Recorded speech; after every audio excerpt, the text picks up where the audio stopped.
Jagtial పట్టణంకు plan ఉండాలని DDF consultancy తోటి మనం తీసుకొచ్చిన తర్వాత కొన్ని గ్రామాలలో రైతులై భూములు పోతున్నాయని చెప్పి ఆక్షేపణ వచ్చింది. అప్పుడే కొద్దిగా ఆలోచన చేసి ఇవాళ ఏదైతే 437 ఇంకా అవి ఇవి సర్వే నెంబర్లు భూ కబ్జాదారులు ఆక్రమించుకున్నారని చెప్పి మనము URDPFI గైడ్లైన్స్ ప్రకారం ఇండస్ట్రియల్ జోన్ కింద ఈ మూతగుట్ట అంతా ఖాళీపోయింది. దాన్ని ఒక ట్రాన్స్పోర్ట్ జోన్ కింద ఇంకెక్కడ గుట్టకాడు ప్రాంతాన్ని చూపిస్తే మన రైతులకు ఎక్కడ నష్టమయ్యేది కాదు.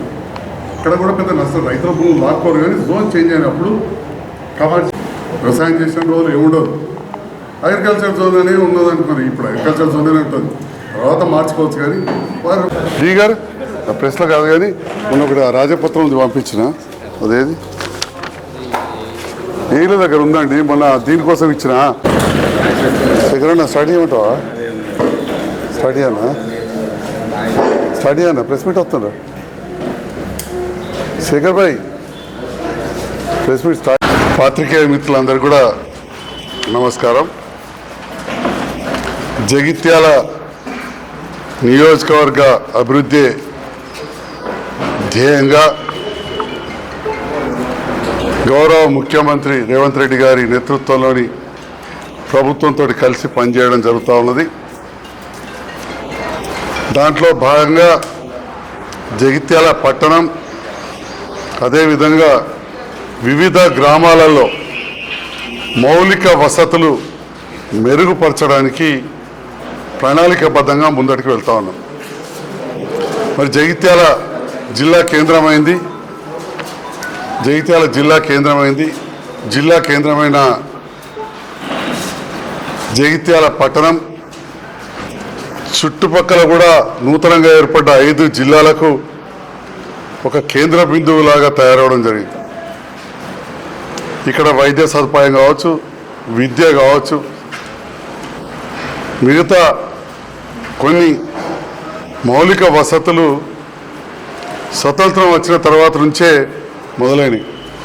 ఉదాహరణకు చెప్పాలంటే పోచంపాడు ప్రాజెక్టు మొదలుపెట్టగానే జగిత్యాల కేంద్రంగా ఒక కాడ office, command area development authority office, కాడ ఆడిటోరియం, ఇక్కడ ఒక 2 సూపరింట్ ఇంజనీర్లు, ఆ రకంగా ఒక పెద్ద ఎత్తున 300 ఎకరాలలో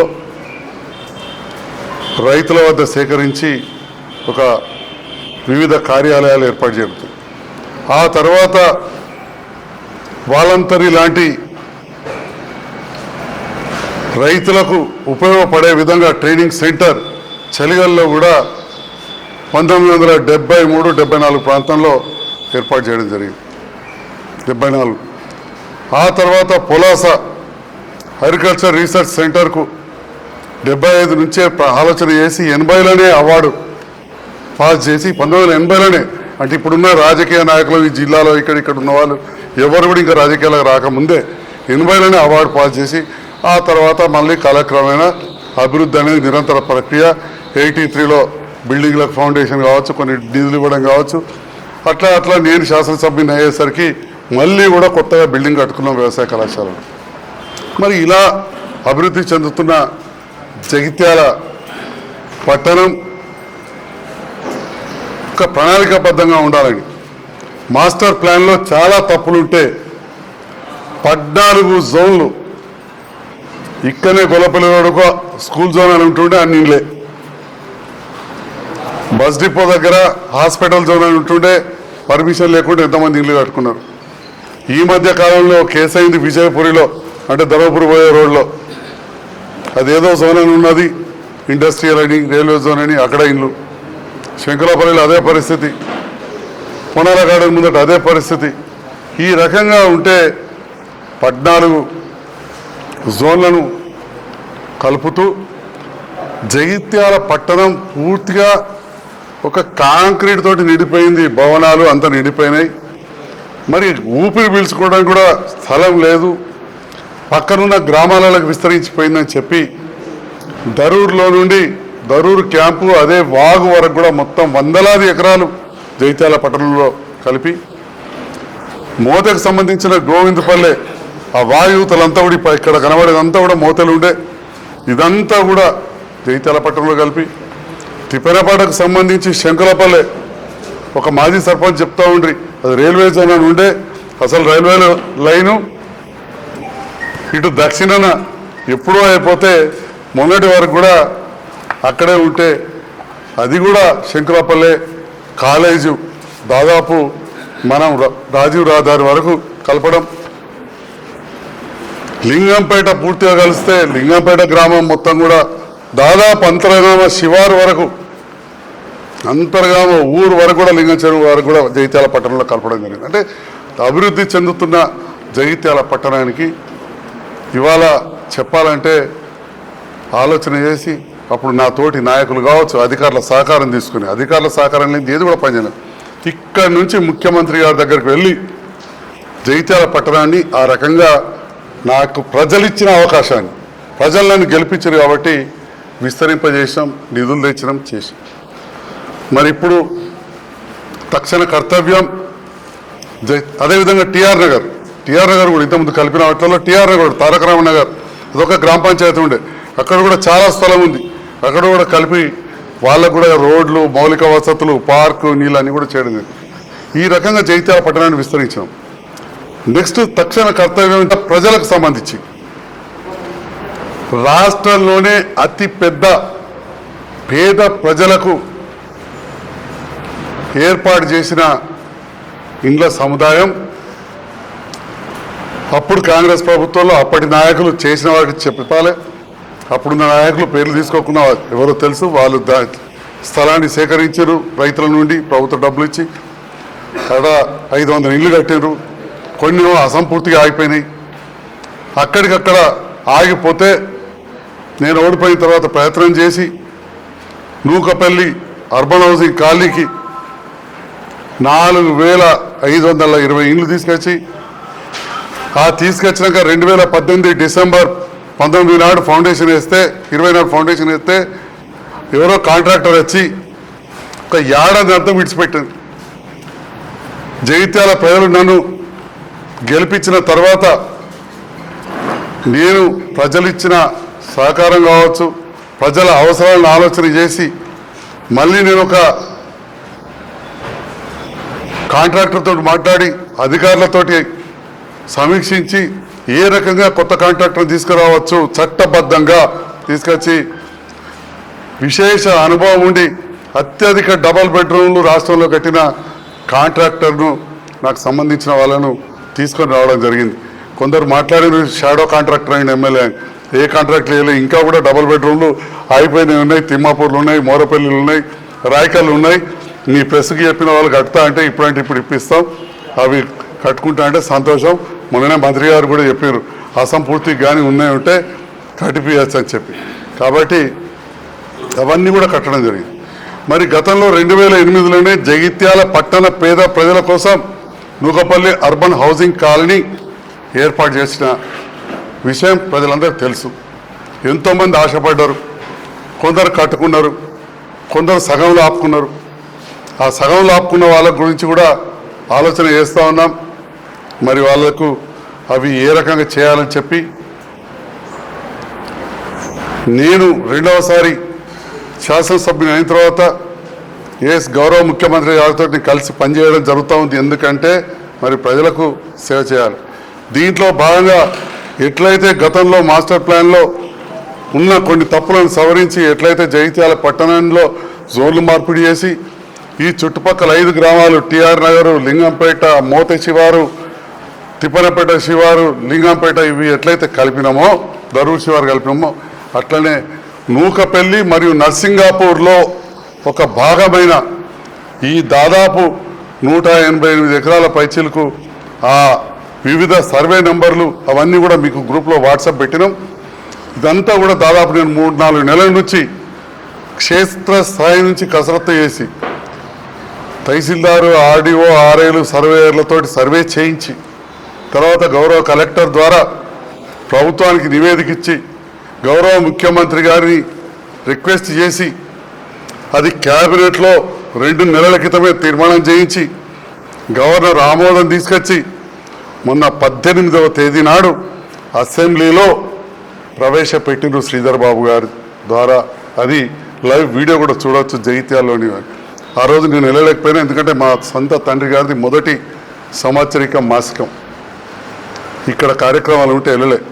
దాన్ని కూడా వాళ్ళు తప్పుపట్టిన ఎమ్మెల్యే కనబడలేదు. వాళ్ళ విజ్ఞతగా వదిలేస్తున్నా, వాళ్ళ గురించి మాట్లాడదలుచుకోలేదు. కానీ నిన్న 18వ తేదీ నాడు అయింది. ఆ రాజపత్రం మీకు ఏ రకంగా అయితే, ఎందుకంటే అది రూరల్లో ఉండే పంచాయతీరాజ్ నుంచి తొలగించాలి, మున్సిపల్ చట్టంకు యాడ్ చేయాలి. సో ఆ రెండింటి కూడా మీకు పంపడం జరిగింది. మొన్న 18వ తేదీ నాడు మనకు అసెంబ్లీలో తీర్మానం జరిగింది, తర్వాత కౌన్సిల్లో కూడా జరిగింది. ఇప్పుడు అది గవర్నర్ ఆమోదం పొంది వచ్చిన తర్వాత పూర్తి స్థాయిలో విలీనమవుతుంది. ఇక రెండవ విషయం డిపిఆర్ బుక్స్. జగిత్యాల పట్టణానికి సంబంధించి ఇంకొక అతి ముఖ్యమైనది, మరి జగిత్యాలలో డ్రైనేజ్ వ్యవస్థ అస్తవ్యస్తంగా ఉంది. ఇక టౌన్ ప్లానింగ్ లేఅవుట్లు లేవు, పర్మిషన్ లేవు, ఇక అందరు తెలుసు, అది ముగిసిన కథ. ఇప్పటికైనా ఉండాలని కోరుతున్నా. జగిత్యాల పట్టణానికి సంబంధించి భూగర్భ డ్రైనేజ్ కావాలని చెప్పి నేను ఎలక్షన్ల కంటే ముందు కూడా అప్పుడు వచ్చిన మున్సిపల్ శాఖ మంత్రి సీనియర్ నాయకులను కూడా కోరడం జరిగింది. ఏకైక కోరిక ఎస్కేఎన్ఆర్ మన గ్రౌండ్లో మీ అందరూ తెలుసు, అది కాలేదు. మరి ప్రజలు నన్ను గెలిపించారు, నాకు 40% ఓట్లు వచ్చాయి. కానీ నేను ఎమ్మెల్యే అందరికీ, ఎట్లయితే ప్రధానమంత్రి అందరికో, మన ముఖ్యమంత్రి గారు చెప్పినట్టు అందరికీ ముఖ్యమంత్రి అన్నట్టు నేను ఇక్కడ అందరికీ ఎమ్మెల్యే. కాబట్టి జగిత్యాల ప్రజలకు ఎంపీ గారు మన అరవింద్ గారు, వారి పార్టీ వేరు, నా పార్టీ వేరు కావచ్చు, ప్లస్ కలిసి పనిచేయాలని చెప్పి వారితో కలిసి మనోహర్ లాల్ ఖట్టర్ గారిని అన్ని డేట్స్తో సహా ఉన్నాయి, బాగా డీటెయిల్ పోదలుచుకోలే. ఢిల్లీలో వెళ్ళి కలిసిన ఫొటోస్ మీరు చూసిండ్రు, మళ్ళీ కూడా షేర్ చేస్తాం.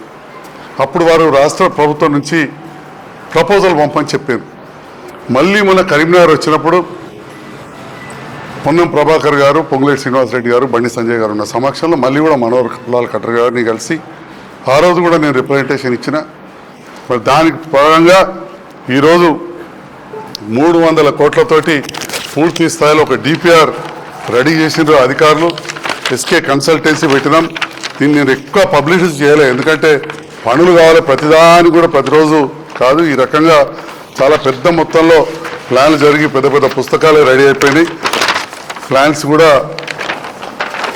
ఏ జోన్లో ఎలా చేయాలి, భూగర్భ జలం ఎందుకంటే మోర్లు కనబడకుండా చేయాలి, గంజినాల అత్యంత అధ్వానంగా అయిపోయింది. అదేవిధంగా జాంబా ఏరియాలో ఎప్పుడు వెళ్ళినా కానీ మా సోదరులు, హిందూ ముస్లిం సోదరులు బాధపడుతూ ఉంటారు. ఈ రకంగా అన్ని డిపిఆర్లు వెనుకలు తీసుకున్నారు. అన్నీ కూడా ప్లాన్స్ రెడీ చేసిండ్రు. ఎస్కే కన్సల్టెన్సీ రంగారెడ్డి గారని వారి నేతృత్వంలో దాదాపు 400 కోట్ల వరకు అవసరం పడుతుంది. ఇందులో టిఆర్ నగర్, ఇందిరమ్మ ఇందులో కూడా ఇవన్నీ కూడా మన ఇండ్లు ప్రాంతాలు. ఈ రకంగా చాలా డీటెయిల్గా రిపోర్ట్, చాలా అంటే చాలా డీటెయిల్గా సర్వే నెంబర్ వారీగా కూడా ఈ రకంగా అన్ని అప్పుడు జగిత్యాల పట్టణంకు మేజర్గా చేసినాం. పూర్తి స్థాయిలో మాస్టర్ ప్లాన్ ఉండాలని డిడిఎఫ్ కన్సల్టెన్సీ తోటి మనం తీసుకొచ్చిన తర్వాత కొన్ని గ్రామాలలో రైతులై భూములు పోతున్నాయని చెప్పి ఆక్షేపణ వచ్చింది. అప్పుడే కొద్దిగా ఆలోచన చేసి ఇవాళ ఏదైతే 437 ఇంకా అవి ఇవి సర్వే నెంబర్లు భూ కబ్జాదారులు ఆక్రమించుకున్నారని చెప్పి వార్తలు వచ్చినాయి. సీనియర్ నాయకులు ఉత్తరాలు రాసినారు, అధికారులు. అట్లాంటి భూములను మనము యుఆర్డిపిఎఫ్ఐ గైడ్లైన్స్ ప్రకారం ఇండస్ట్రియల్ జోన్ కింద ఈ మూతగుట్ట అంతా ఖాళైపోయింది. దాన్ని ఒక ట్రాన్స్పోర్ట్ జోన్ కింద ఇంకెక్కడైనా గుట్టకాడు ఉన్న ప్రాంతానికి చూపిస్తే మన రైతులకు ఎక్కువ నష్టమయ్యేది కాదు. అక్కడ కూడా పెద్ద నష్టం, రైతుల భూములు లాక్కోరు. కానీ జోన్ చేంజ్ అయినప్పుడు కమర్షియల్ రెసిడెన్షియల్ జోన్ ఉంటే డబ్బులు ఎక్కువ వస్తాయి, కమర్షియల్ ఉంటే అమ్ముకుంటే డబ్బులు ఎక్కువ వస్తాయి. రైతు అమ్మినాడే, వ్యవసాయం చేసిన రోజులు ఏముండదు. అగ్రికల్చర్ జోన్ అనే ఉన్నది అనుకున్నారు, ఇప్పుడు అగ్రికల్చర్ జోన్ అనే ఉంటుంది, తర్వాత మార్చుకోవచ్చు. కానీ వారు కొద్దిగా అసహనం వ్యక్తం చేశారు. ఆ టైంలో వివిధ రాజకీయ పార్టీల వారు కూడా నన్ను బదనాం చేసే ప్రయత్నం చేశారు. కానీ ప్రజలు చాలా విజ్ఞులు. ఏ గ్రామాలలో మాస్టర్ ప్లాన్ అని చెప్పి ఉద్యమాలు జరిగినాయో ఆ అన్ని గ్రామాలలో సంజయ్ కుమార్ మాకు నష్టం చేయడం అని చెప్పి అన్ని గ్రామాలలో నాకే మెజారిటీ ఇచ్చింది. అన్ని గ్రామాలు నాకే మెజారిటీ. సో అది ఇంకా కూడా పెండింగ్ ఉంది. మొన్ననే నేను సిడిఎంఏ గారికి కలవడానికి వెళ్ళినప్పుడు మన రాయకల్కి చెందిన ఒక యువకుడు ఇప్పుడు అక్కడ టౌన్ ప్లానింగ్ దాంట్లో పనిచేస్తుండు. పరిగెత్తుకొని వచ్చి సార్ మరి ఆ కన్సల్టెన్సీ టైం అయిపోతుంది, డబ్బులు అయిపోతాయి, మన మాస్టర్ ప్లాన్ అంటే ఒక పౌరునిగా ఒక సామాన్య ఉద్యోగునికి ఇవ్వాలని కూడా నీ పాత్రికేయునిగా నీకు కావచ్చు మా నాయకులు కావచ్చు ఏ తపన ఉన్నదో సామాన్యుడు కూడా ఉన్నది. చాలామంది అది గుర్తించారు. గుర్తించక అప్పుడు ఏడబడతాడు ఊసుడు రెచ్చగొట్టుడు ఇక మీరు మీడియాలు ఇచ్చేవారికి ఇంక చెక్కది లేకపోతే దాన్ని నేను అప్పుడు రద్దు చేయించిన. ఈ ఎందుకు మరి ప్రజలకు వ్యతిరేకంగా నాకెందుకు రద్దు చేయించిన. ఈరోజు అది అవసరం అని చెప్పి మీరు కూడా అంటున్నారు. తప్పకుండా ఆలోచన చేస్తా. జస్ట్ 10 రోజుల కిందనే పేరు కూడా మన టీపీఓకి తెలుసు. నిన్న కూడా చెప్పిన ఫలానా అంటే అవును సార్ నాకు కూడా తెలుసు అన్నాడు. వచ్చి అన్నాడు ఆలోచన చేస్తున్నా మళ్ళీ కూడా మాస్టర్ ప్లాన్ చేస్తే బాగుంటుంది అని చెప్పే ఆలోచన నాకు ఉన్నది. వివిధ చేసినప్పుడు అదే కన్సల్టెన్సీ ఇంకా కూడా కంటిన్యూ అవుతుంది. లాస్ట్ స్టేజ్లో ఉన్నది అన్నారు. మన దాదాపు ప్రిపేర్ అయింది. ఏమున్నా కానీ రైతులకు నష్టం కాకుండా చూడాల్సిన అవసరం ఉంది. తప్పకుండా అది చూసి చేసే ఆలోచన ఉండదని చెప్పి కూడా తెలియజేస్తుంది. చూడండి, ఈ అమృత్ స్కీమ్ అనేది Atal mission for urban reservation ఇది ఉంటుంది స్కీమ్. ఇది 1,00,000 పాపులేషన్ కంటే ఎక్కువ ఉన్నప్పుడు అవుతుంది. కొంచెం ప్రజలలో ఉన్న కొంతమంది నాయకులు కొన్ని టౌన్లు 1,00,000 పాపులేషన్ తక్కువ ఉన్నప్పుడు నేను ఫస్ట్ టైం చేసిన పనిని వాళ్ళు చేసుకొని 1,00,000 దాటిపించుకొని కేంద్రం నుంచి రావాల్సిన నిధులన్నీ రావట్లేదు సిద్దిపేట. అదే జగిత్యాల్లో ఆ ఆలోచన చేయలే. జగిత్యాల్లో ఆల్రెడీ కలిసిన టిఆర్ నగర్, దరూరు, తిప్పనపేట, మోతే, లింగంపేట ఏదైతే నేను మొన్న కలిపినో ఆ భాగాలు గోవిందపల్లె, శంకులపల్లె, టిఆర్ నగర్, లింగంపేట, దరూరు క్యాంపు కలిపి ఉంటే మనకు 1,07,000 అయిపోయింది.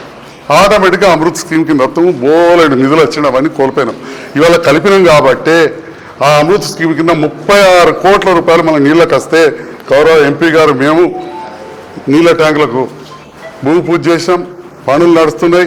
ఈ 3 ఏళ్లలో నీటి వసతి లేని వాడ ఉండదు, ఇల్లు ఉండదు. ఒకటి. రెండోది అలాంటి స్కీమ్ ఉంది కాబట్టే ఇవాళ మళ్ళీ కూడా ఈరోజు ఈ UIDF అనే స్కీమ్ కింద ఆ బుక్ ఏది అర్బన్ ఇన్ఫ్రాస్ట్రక్చర్ డెవలప్మెంట్ ఫండ్ ఇది కూడా 1,00,000 పైన జనాభా ఉన్న వాళ్ళకే వస్తుంది. సో మన దగ్గర 1,30,000 దానికి అయింది. కానీ 2011 జనాభా చూస్తాం. 2011 జనాభా ప్రకారం మనం టిఆర్ నగర్, లింగంపేట, శంకులపల్లె, మనం మోతే ఇవి ఏదైతే కలిపినామో ఇవి కలపడంతో దరూరు పార్ట్ కలిపడంతో మనకు 1,07,000 దాటిపోయింది 2011 జనాభాతో.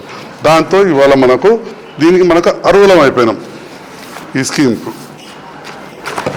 అర్బన్ ఇన్ఫ్రాస్ట్రక్చర్ డెవలప్మెంట్ ఫండ్ ఇది కేంద్ర రాష్ట్ర ప్రభుత్వాలు సంయుక్తంగా ఈ ఫండ్ ఏర్పాటు చేస్తుంది. కేంద్రం కొంత ఇస్తుంది, రాష్ట్రం కొంత పెట్టుకోవాలి. సో ఈ స్కీమ్లో దీన్ని తీసుకొని నేను వెళ్తున్నా. దీంట్లో సక్సెస్ కావాలని చెప్పి మీ అందరూ